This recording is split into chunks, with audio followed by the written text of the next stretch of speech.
Derrick Henry is on the move and headed to Baltimore. We've got Calvin Ridley still in the mix for a couple of teams. We've got wide receivers moving, but the running back market is as active as ever.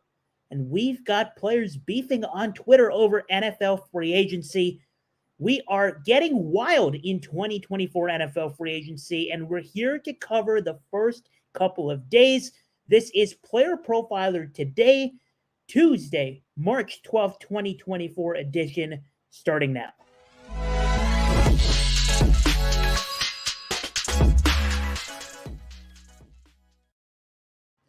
Welcome back to Player Profiler Today, your favorite NFL offseason news show, talking everything related to what's going on in the league. And we cannot be at a spicier time of the offseason. Let's not prolong this with modeling displays of emotion. Let's get right to it. If you are here coming in through either Facebook or YouTube or Twitter, head on over to the Player Profiler news channel on YouTube where you can chat with us in the comments. We've got a few loyals in chat as always. We've got a bunch of people watching, but a few who are kind enough to comment and let us know that they are enjoying the show. Welcome, Jamie, as usual. Good evening to you. We're going to talk about everything that's happened in the first 2 days of NFL free agency. If you want to hear our reports every single day of the offseason, come over to Player Profiler Today. We're streaming live on Facebook, YouTube, and Twitter on every day of the NFL offseason at 7 p.m. Eastern Time, 4 Pacific. Wherever you may be, come join us. And if you can't make it at that time, don't worry. These will get uploaded as podcasts and you can listen later. But if you want to chop it up with us and talk to us, bring in your questions, you want to be with us in stream, I'm your Tuesday host at Ahan Rungta. Let's get right into what's happened these first couple of days. First, we'll walk you through a bunch of the extensions / re-signings that have happened in a somewhat ascending order of where these free agents have been ranked by consensus. Pardon the amalgamation, the kind of mix of where we're going with this episode, but there is a lot to get through. Try to get you out of here as quickly as possible so we can talk about every single player relevant in a free agency. Talk about a few players who re-signed. Offensive guard Ezra Cleveland stays in Jacksonville for a 3-year, $28.5 million extension. Jacksonville, last year, their offensive line left a lot to be desired, a little banged up, but they ranked number 29 in pass block win rate in 2023, a heavy contributor in the Jaguars not being able to hold that division lead and keep Trevor Lawrence healthy. So they get back Ezra Cleveland, but they'll still need to do a lot of work there. Linebacker Drew Tranquill stays with the Super Bowl champion Kansas City Chiefs for a 3-year, $19.5 million deal, notably with $13 million guaranteed. I personally found it funny how he announced that he was coming back to Kansas City on Twitter and captioned the picture, "Unfinished business." Certainly notable considering they literally finished their business and won the Super Bowl last year. Regardless, he is back with the Super Bowl champions. Edge rusher Josh Uche stays in New England with the Patriots for a bargain bin of a deal, 1 year, $3 million. Personally, as a Patriots fan, I like that a lot. Has had a little trouble staying fully healthy through the course of his brief career so far. Hasn't played a full season yet, but was an integral part of a good Patriots defense in 2022 when he recorded 11.5 sacks. Last year, New England ranked number 27 in pass rush win rate in the regular season. Obviously, a lot of that heavily due to their best player, Matthew Judon, missing a majority of the season. But New England, obviously the new coaching staff here with Bill Belichick on, trying to rebuild their defense, but they keep Josh Uche.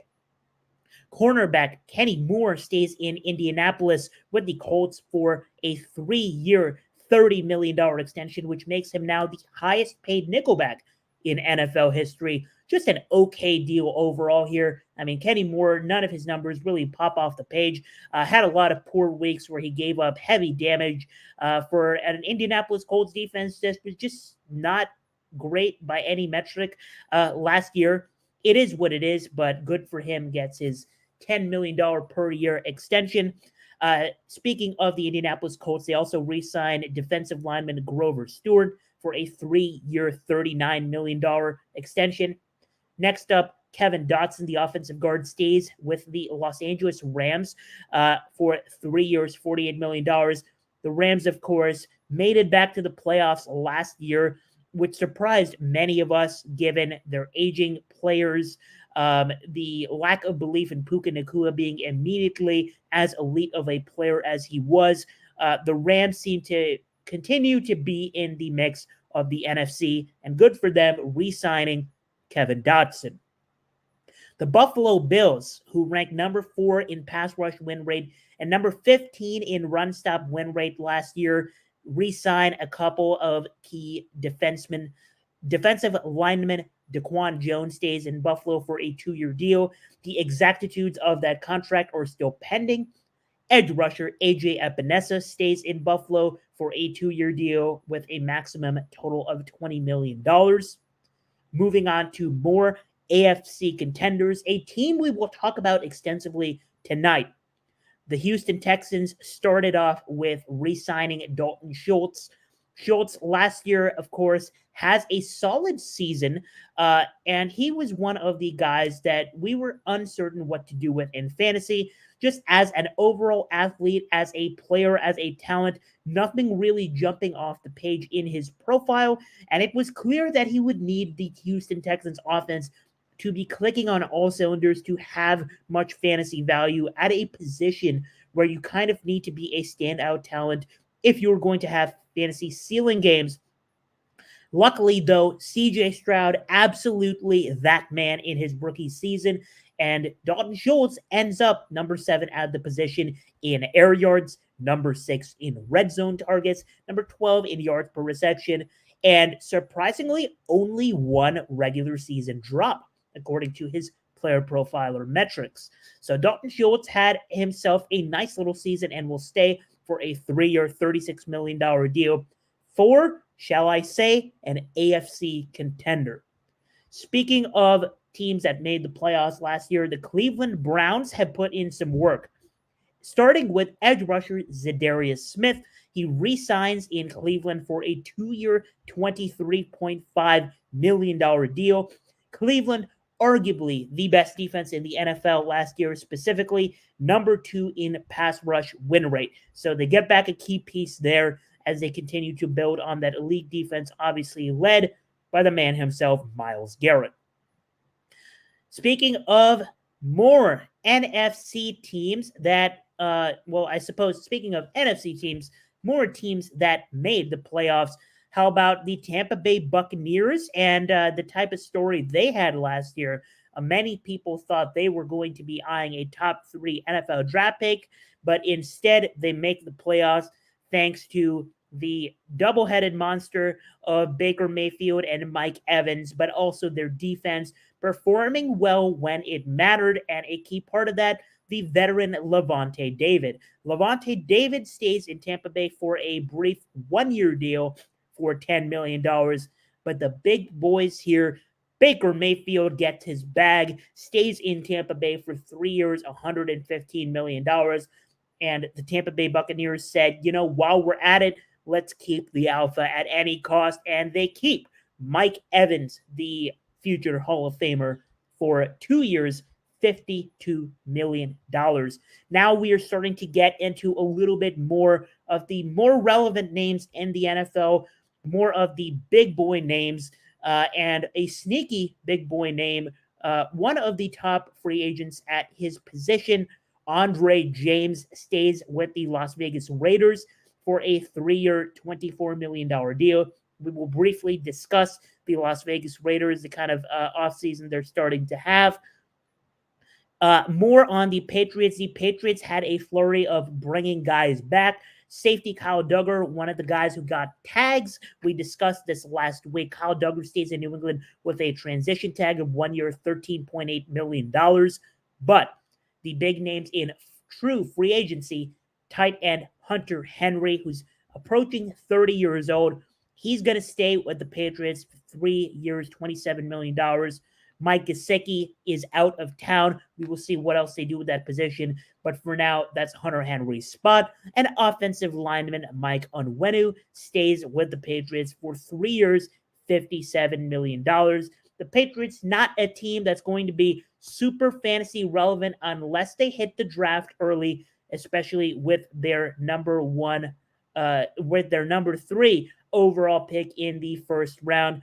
I was slightly distracted there because we are starting to get more free agency news as the show is live, the beauties of the offseason, but we're going to get to those in a few moments.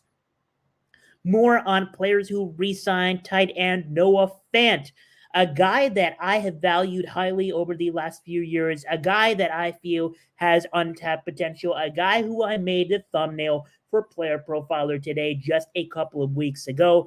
I thought Noah Fant might be in a new situation headed into 2024, but the Seattle Seahawks keep the young, athletic tight end, someone that I will always believe in for fantasy because he carries an elite athletic profile. He's going to stay with the Seahawks for 2 years, $21 million. More on the Seahawks. Defensive lineman Leonard Williams will stay for 3 years, $64.5 million. Great player to keep for their defense there, which does still need a lot of help. And the biggest of biggest names in this class, cornerback Jalen Johnson, one of the best cornerbacks in the NFL already, and someone who is yet to turn 25 years old. He's going to stay with the Chicago Bears, who, of course, we know are on Caleb Williams' watch. Jalen Johnson is going to stay with the Bears for a 4-year, $76 million deal. And wrapping up the offensive players who re-signed, not counting the tags, wide receiver Michael Pittman Jr., he's going to stay with the Indianapolis Colts for 3 years, $71.5 million. That personally makes me very happy. Michael Pittman, one of the most underrated offensive players in the NFL, hands down, has been hurt with, no pun intended, has been hurt a little bit physically, but also hurt by the lack of quarterback play he has received with him. Got a completely finished version of Matt Ryan to deal with, had to deal with hospital balls from Gardner Minshew. The few games that he did play with Anthony Richardson found some success. Last year, Michael Pittman at number 11 among all wide receivers in contested catch rate, only 2 drops in the process. Number 23 in yards per route run, despite the poor quarterback play. Number 4 in total route wins. The guy is an alpha. The guy gets open, and the guy makes tough catches, is a good athlete. Michael Pittman, well deserving of this extension. Would be very, very excited to see what he can do with a full season of a healthy Anthony Richardson, which we saw glimpses of last year. Very happy for Michael Pittman Jr. And to wrap up the re-signings, the biggest name on defense in NFL free agency, hands down, the guy who you could attribute maybe half of the huge plays or maybe more of the Kansas City Chiefs on defense for their Super Bowl run, the MVP defensively of the NFL playoffs last year, a guy who can have an impact on games to a level where no cornerback can have an impact on, because a quarterback can shut down one player, but a guy like Chris Jones can shut down all of them. Chris Jones, I am not surprised here, will stay with the Kansas City Chiefs for a 5-year, $160 million deal, worth every penny. And those will conclude the re-signings. And now we have the meat of this episode, which is players that have changed teams over the last couple of days since free agency really kicked off. And we will start with some of the more of the less relevant but still important names in the NFL scheme. Center for the Tennessee Titans, Aaron Brewer, will now go to the Miami Dolphins. Obviously, Tua is going to need protection whenever he steps on the field. And the Miami Dolphins last year in the regular season ranked number 31 in pass block win rate. Just not great overall. They need help in that offensive line. They start by signing Aaron Brewer to a 3-year, $21 million deal. Want to hear more on offense? Gerald Everett is not even the top two bit of names that we have seen head to the Atlanta Falcons, but he is headed there. The Atlanta Falcons love their good athletes. Gerald Everett, a solid athlete at the tight end position. They clearly want to build a brand new offense and potentially pass-heavy offense that can utilize all of their athletic pass catchers, and they add another one here with the veteran Gerald Everett for a 2-year, $12 million deal. And we are just getting news out of tonight. While after the show tipped off, we've got C.J. Gardner-Johnson, who was once a Philadelphia Eagle, then goes to the Detroit Lions. Quite the character, trash-talking fans, trash-talking opponents. Wherever he goes, he is back with the Philly faithful. He's back with the Philadelphia Eagles for a 3-year deal worth up to $33 million. Dorrance Armstrong, edge rusher for the Dallas Cowboys, signs a mega deal with the Washington Commanders, 3 years, $45 million. John Runyan, offensive guard for the Green Bay Packers, a key part really of a Packers offensive line that has been good over the last few years. He heads to the New York Giants. The New York Giants not done making moves because they also picked up quarterback Drew Lock, which I found fascinating. That quarterback room is definitely going to be interesting with Daniel Jones and Drew Lock, two guys that have showed flashes of being good in the NFL, but we have seen a lot of bad out of them as well. Just an interesting start to the offseason for the New York Giants. Speaking of the Atlanta Falcons, Darnell Mooney, the 26-year-old for the Chicago Bears, someone, and shout out to Warren Sharp for this, Darnell Mooney, someone who has had a terrible time with quarterback play. For over 40% of his deep targets over the last couple of years have been deemed inaccurate. In that span, Kirk Cousins, the number one deep ball accuracy guy in the NFL, while throwing to some great pass catchers as well, but Kirk can feed his guys. Kirk may not be someone who can elevate you to a Super Bowl by himself, but someone that can feed his guys and produce a good NFL offense for sure. And Darnell Mooney gets a clear quarterback upgrade as he signs with the Falcons for 3 years, $39 million. We're going to be back with more free agency talk in just a few seconds, but as I grab some water and you guys grab some popcorn, don't leave your screen because we're going to hear a quick word from the Podfather. Oh, hey, it's Mr. Breakout Finder coming at you.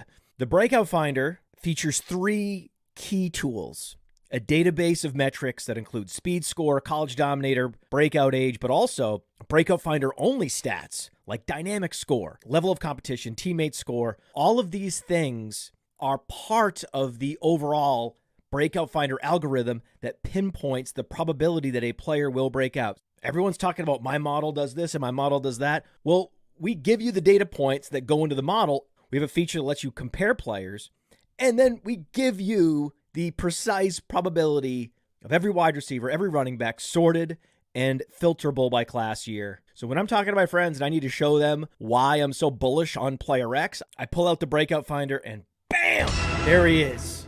So go to the App Store, go to Google Play. It's $5 to get the Breakout Finder, and then a couple extra bucks to get some of these additional enhanced stats. Go download it and thank me later. We are back on Player Profiler today, Tuesday, March 12th, 2024 edition, where we are talking NFL free agents. We just talked about all the players who re-signed and are in the middle of talking about players who have changed teams over the first couple of days of free agency. As usual, we got a bunch of people watching live on Facebook, YouTube, and Twitter. If you are one of the people who are joining live, continue to drop your comments in chat and let me know which players you want to talk about. Which players do you have questions about when it comes to fantasy football in 2024? Which players who are unsigned do you want to see on your team? Let me know in the comment section during the in the chat.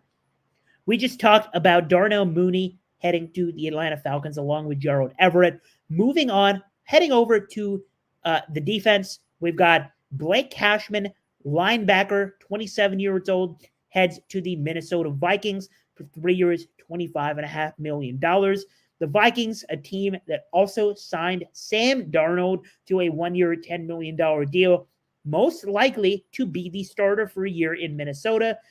What that will, how that will bode for Justin Jefferson, TJ Hawkinson, who may start the season on the IR, and Jordan Addison is still to be seen. Sam Darnold, obviously not as trustworthy as Kirk Cousins, but certainly better than certainly better in potential than some of the backups that Minnesota has had over the last couple of years, especially when we saw Nick Mullins, completely throw away games, throw hospital balls, and cost the Minnesota Vikings a chance to the playoffs last year. Sam Darnold, potentially a fantasy football QB1 in 2024 if his pass catchers can stay healthy and he can keep the job. Sticking to the offense here, Austin Eckler, veteran running back, a guy that has lost speed, has not put up good metrics at all over the last couple of years, but has still posted a fantasy RB1 season as recently as 2 years ago. Someone who has experience catching passes will now share a backfield with Brian Robinson in Washington, D.C., as he signs a 2-year, $11.43 million deal. Could this be the most boring, unnecessary to talk about move on the offensive side in NFL free agency? Perhaps, because Austin Eckler and Brian Robinson, a backfield that we're just not trying to deal with right now. If both of them are healthy, hopefully both of them remain healthy. They both had issues with that, but if they both stay healthy, just a backfield that's completely ridiculous to deal with. Speaking of the backfield in Washington, D.C., Antonio Gibson, the backup who has the talent to be a starter in the NFL, who I just can't quit on because of his metrics, because of what he can do lining up at wide receiver while also playing the running back position, heads to the New England Patriots. I've made so many positive fantasy tweets about Antonio Gibson. It's only right that he joins my New England Patriots to play the James White role. Rather interesting move from New England there. Sticking with offense, we've got the Tennessee Titans, who are seeking some new direction with Will Levis. They add some protection for him as Lloyd Cushenberry heads over to Tennessee for a 4-year, $50 million deal. And we've got more and more offense, and we've got wide receivers and running backs to talk about. Let's start with a wide receiver who can be a Jekyll and Hyde situation. More often than not, he has not been a producer in the NFL. We're talking about Gabe Davis, and it's a name that has been controversial over the last few years everywhere, really. A name that I, on Player Profiler podcast, have preached is just not a good player, not an alpha, not even a good wide receiver too in this league at times, someone who is strictly a deep threat that could potentially break out spike games against bad defenses.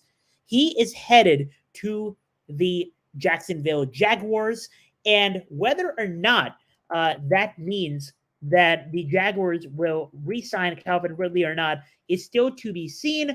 And for Trevor Lawrence's sake, we all hope that Gabe Davis is not their potential answer as wide receiver 1/2, along with Christian Kirk. We hope that Gabe Davis is not Calvin Ridley's replacement. We hope that either this is, just more depth for Trevor Lawrence, which would certainly be fine. Gabe Davis as a third, fourth option. Or we hope that Jacksonville is potentially drafting a pass catcher. Gabe Davis, regardless, is headed there for 3 years, $39 million. Sticking with offense, more on the Washington Commanders. Tyler Biadasz signs with the Washington Commanders for 3 years, $30 million. The Commanders just continue to be a team that we have no handle on until we see what they do in the draft. Headed back over to defense, we've got Andrew Van Ginkel, another addition from Miami, heads over to the Minnesota Vikings for a 2-year, $20 million deal.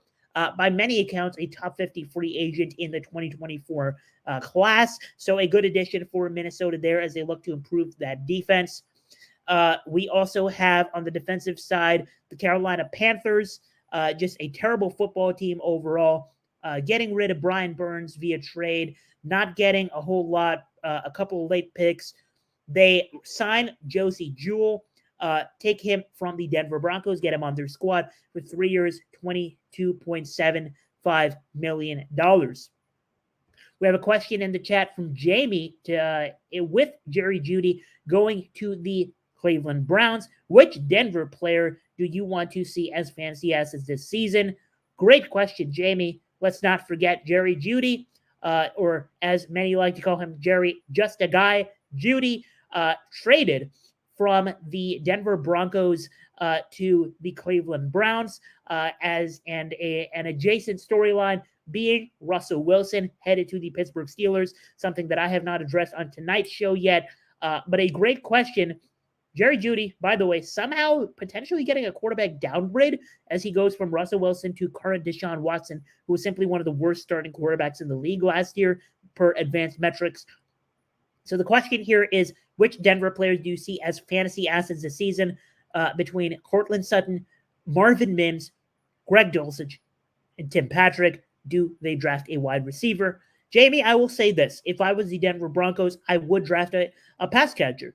I think there are a couple of good tight ends, but there are definitely a bunch of great wide receivers in this class. One of the deepest wide receiver classes I have seen in recent times. They got options, and they would absolutely be senile to not allow Marvin Mims to flourish, give him full opportunity. Fun stat on Marvin Mims. Last season, as a special teamer, as a kick returner, the highest yards per return, Marvin Mims. The highest yards per reception, Marvin Mims. So an electric player when he gets to touch the ball. Is Marvin Mims a certified alpha in this league? Probably not. But is he a great field stretcher? Is he a dynamic athlete that deserves route participation? Absolutely. Marvin Mims, speaking of someone we talked about a couple of weeks ago, Gabe Davis, or a couple of minutes ago, Gabe Davis. Marvin Mims, to me, is a much better version of Gabe Davis at his full potential.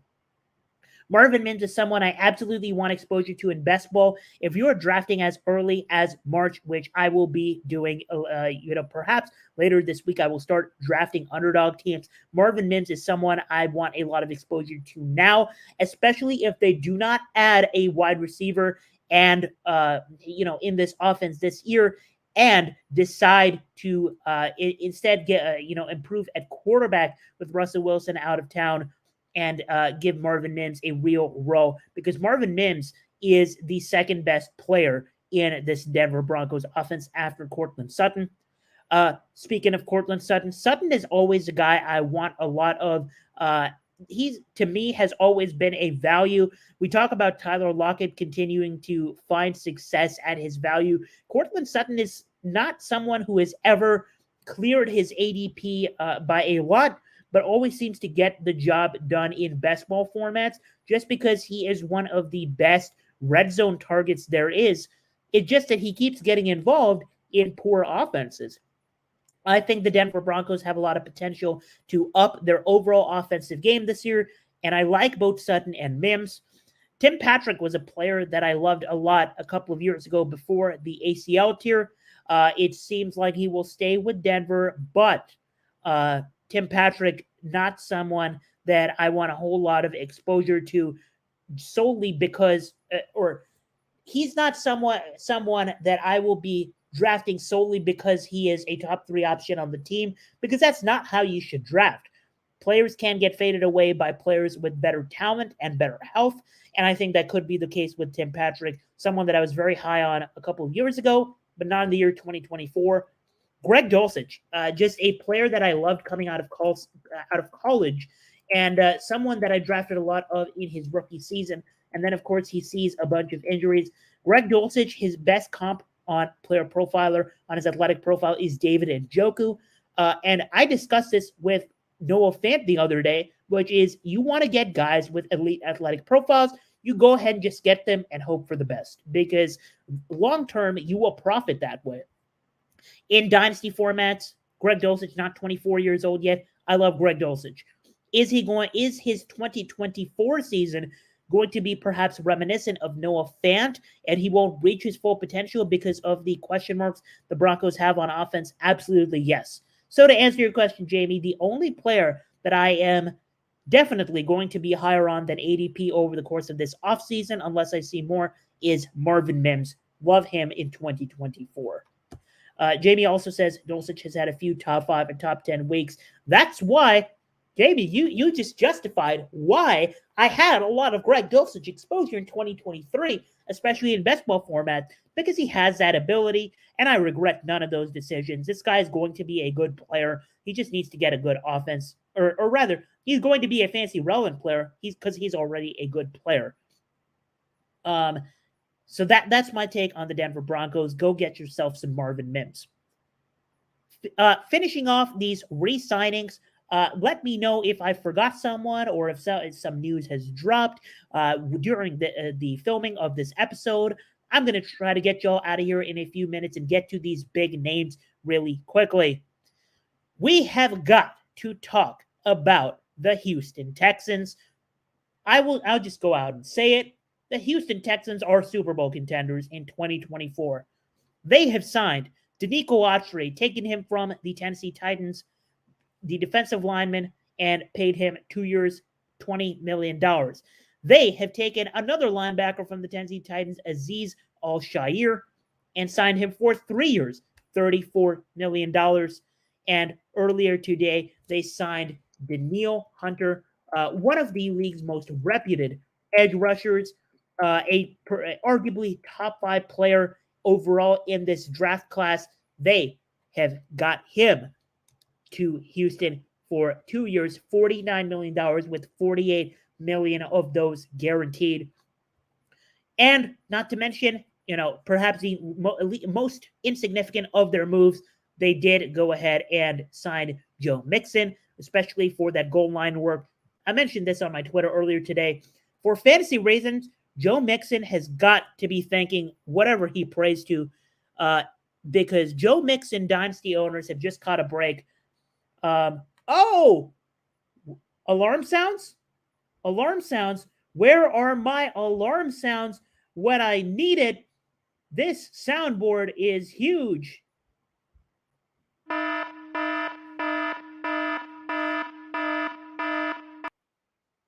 Shout out Jamie, who has dropped some breaking news in the chat. During this episode, the Steelers are trading Deontay Johnson to the Carolina Panthers.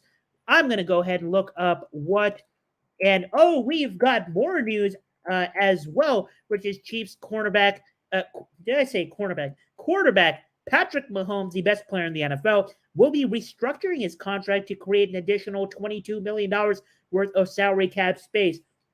Is that T. Higgins I hear? Is that the Chiefs making their Super Bowl team way better?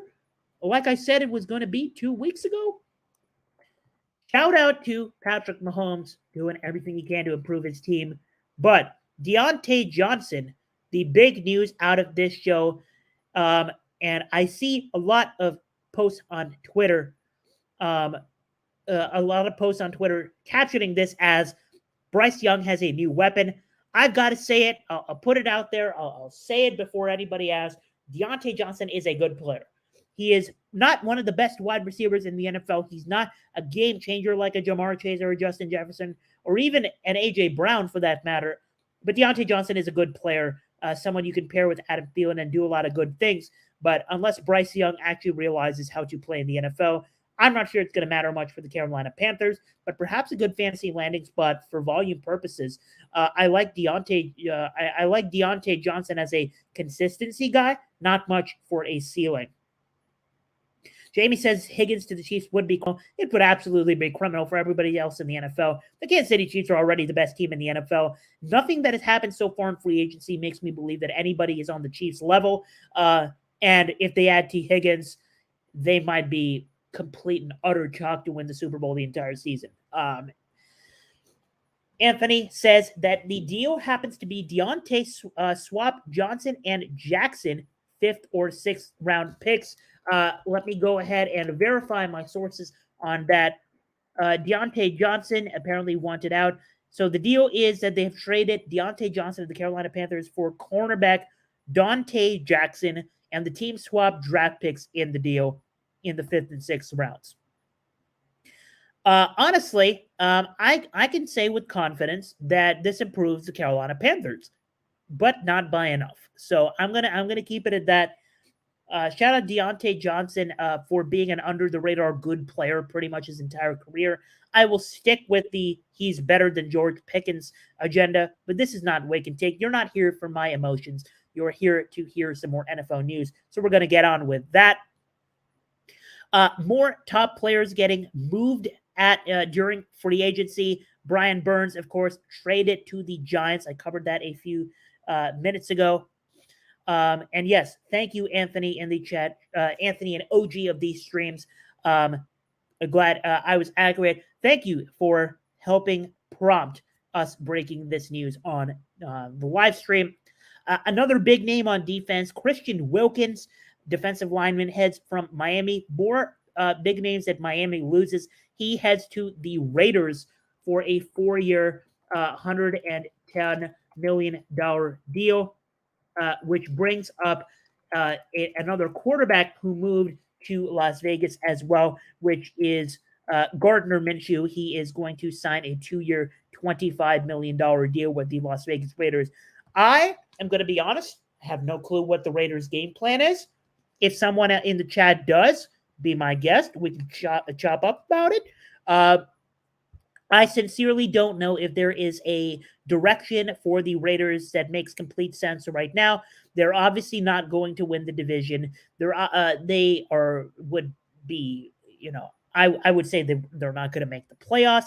And if their answer quarterback for a full season is Gardner Minshew, I would be very confident that they're not going to be relevant. So we will see if they're going to truly just tank now. I guess we will find out. But Raiders fans in here, let me know what y'all think the Raiders are going to be doing over the course of the next couple of years. Finishing out the top free agents from 2024 that have already moved teams, Robert Hunt, another move, goes from the Miami Dolphins to the Carolina Panthers for a 5-year, $100 million deal. Miami, clear losers of free agency so far through 2 days. Of course, not a big sample size, but clear losers of the first couple of days out of the AFC East. Losing big names, losing pivotal names, left, right, and center, and they still don't have a game-changing quarterback. Yeah, I said it. Finishing out the big names, we've got, we just mentioned Danielle Hunter. Could the Houston Texans be the new favorite to be the AFC runner-up to the Kansas City Chiefs? Well, one of the big reasons I mentioned this is the elephant in the room, the king, the guy who has been a fantasy monster by just running people over, a monster in real life through his prime, and a monster in fantasy, even when everything isn't going right for his teammates in real life. Derrick Henry is headed to the Baltimore Ravens. I promised y'all on Twitter that I was going to address this in depth, and I will now. Here are the facts about Derrick Henry. He is 30 years old. He was once one of the best offensive players in the NFL. let alone the best running back in the NFL. This is a guy who has an elite athletic profile under his belt when he was a prospect. As a prospect, let's not forget, this is nothing new to him. He was drafted in the second round for a reason. At Alabama, he had a 95th percentile college dominator, 71st percentile BMI, and he has never been a guy that needs to rely on, elite cutting, but he just runs people over and gets the job flat out done. Here's the truth about Derrick Henry. In 2023, following a foot fracture in 2021 and a hip strain in 2022, in 2023, he plays pretty much a full season. Good. Derrick Henry at 29 years old is healthy. Awesome. But he leads the NFL in carries, okay, but he puts up some numbers that are just flat out mediocre. Of course, his offensive line, not great. That's why we got PlayerProfiler advanced metrics to tell the full story. Number 41 in true yards per carry, a metric that takes out the outlier events. Number 24 in juke rate. Number 41 in yards created per touch. Derrick Henry is not who he is, not who he was in his prime. This is a fact. Derrick Henry is still an upgrade over what they had in Baltimore at running back with J.K. Dobbins injured and Gus Edwards pretty much set to run the show with flashes of Keaton Mitchell's speed. Derrick Henry is an upgrade at running back for the Baltimore Ravens. This is also a true statement. Derrick Henry at 2 years for $16 million at an $8 million AAV is not bad, especially if you consider the fact that the salary caps are going up. This is also perhaps subjective, but the truth about Derrick Henry is that he is a running back. And the Baltimore Ravens have already lost Geno Stone and Patrick Queen to rivals. The truth is that over the course of the first 2 days of the NFL offseason, the Baltimore Ravens have gotten worse. And you will see the hype about Derrick Henry, rightfully so for fantasy purposes, because this is a great spot for Derrick Henry. Teams are going to have to, during the regular season, decide whether they want to stop Lamar Jackson's legs or Derrick Henry's muscle, and they will be confused. Could Derrick Henry be the cause for the Ravens adding one more win in their regular season chart? Absolutely. Derrick Henry is an upgrade over what they had. He makes the team better in a vacuum. If his addition was the only thing the Ravens did, they are a slightly better team. But he is a running back, and at the end of the day, running backs do not matter as much as the rest of the skill positions on offense. It has the least effect on the offense of any position, and even if Derrick Henry was in his prime, I would be impressed at the upgrade, but not moved enough to think that the Baltimore Ravens are somehow the best team in the NFL. To add to that, they have lost two major pieces of their team so far. The Baltimore Ravens, through the first 2 days, are worse than they were before free agency started. And to me, that is a fact. And that's why I think the Houston Texans are Super Bowl contenders in 2024. We've got Jamie in the comments going and talking about the Las Vegas Raiders. Raiders could draft a rookie like McCarthy or Penix or Bo Nix and have him learn a year or two behind Minshew in the nicest possible way. First off, I actually agree that this is perhaps the most likely event that's going to happen. I think they have a good chance at Michael Penix. In the nicest possible way, learning a year or two is great. Learning a year or two from Gardner Minshew, maybe not the best idea. Oops, I said it. Last name on the agenda for today before we get y'all out real quick. We've got to talk about the guy on the thumbnail. We've got to talk about the guy that many have as the number one player in the free agency class, Kirk Cousins. Kirk Cousins is headed to Atlanta. It is final. He is going to fight with Kyle Pitts for that number 8 jersey number. Kirk Cousins is headed to Atlanta, and you want more truths like I just gave you about Derrick Henry. Here is a truth. Kirk Cousins is an upgrade over a quarterback room of Taylor Heineke and Desmond Ridder. Desmond Ridder, simply, arguably, if not, definitely the worst starting quarterback in the NFL in 2023. Kirk Cousins, an experienced player. It is worth noting that Kirk Cousins is not the kind of player, as I mentioned last week, not the kind of player that can elevate you to beat the Kansas City Chiefs. To put it quite frankly, the Atlanta Falcons are not going to win the Super Bowl this year. I will go out on a limb and say that Kirk Cousins cannot elevate you to win multiple playoff games. But shout out to the Atlanta Falcons for looking to improve their team. They get Arthur Smith out of town. We would hope that they become a pass-heavy offense, which is great for fantasy when you look at guys like Kyle Pitts, Bijan Robinson. I am moving them up in my rankings as Player Profiler is. But most importantly, the name that I think has won the most out of this move is by far Drake London. Drake London, let's not forget, if you have the Breakout Finder, the Player Profiler tool, if you have the Breakout Finder, you know how high the Breakout Finder was on Drake London.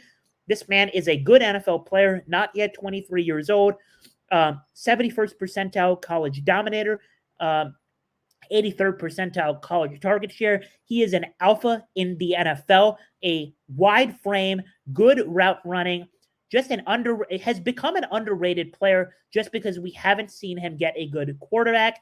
Well, he now has a real starting quarterback in the NFL. And Kirk Cousins, the best thing about him for fantasy purposes is what kind of player he is. He will feed the alpha.